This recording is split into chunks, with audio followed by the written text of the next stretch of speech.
সম্পর্কে ভালোবাসা কমে যাচ্ছে বলে মনে হচ্ছে? দেখো, অনেকেই ভাবে সম্পর্কে সমস্যা মানেই হয়তো ভালোবাসা কমে গেছে, কিন্তু সবসময় এটা হয় না।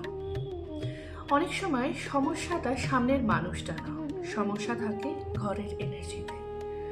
ধরো, বেডরুমে আয়না যদি সোজা বিছানার দিকে থাকে, তাহলে অকারণ সন্দেহ আর দূরত্ব তৈরি হয়। যদি বিছানার পাশে ভাঙা জিনিস বা অব্যবহৃত জিনিস জমে থাকে, তাহলে কথাবার্তা কমে যায়, মনের কথা বলা বন্ধ হয়ে যায়।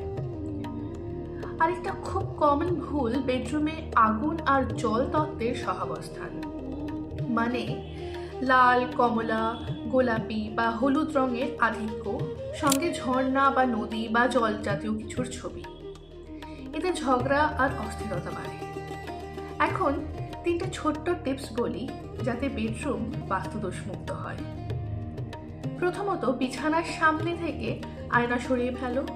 একান্ত যদি সম্ভব না হয়, তাহলে আয়না ঢেকে রাখো।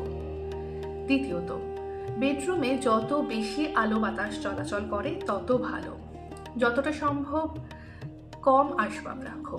ভাঙা এবং অব্যবহৃত জিনিস বেডরুমে একদম না। আর 3 নম্বর টিপ, বেডরুমে নিউট্রাল বা প্যাস্টেল শেড দিয়ে রং করো।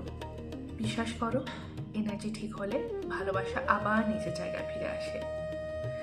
এরকম আরও ইম্পর্টেন্ট বাস্তু টিপসের জন্য ট্যারো বাই মিস্টিক টিভির পেজ ফলো করে রাখো, আর নিজের পরিবার ও বন্ধুদের সাথে এই ভিডিওটা শেয়ার করো, কারণ শেয়ারিং ইজ কেয়ারিং।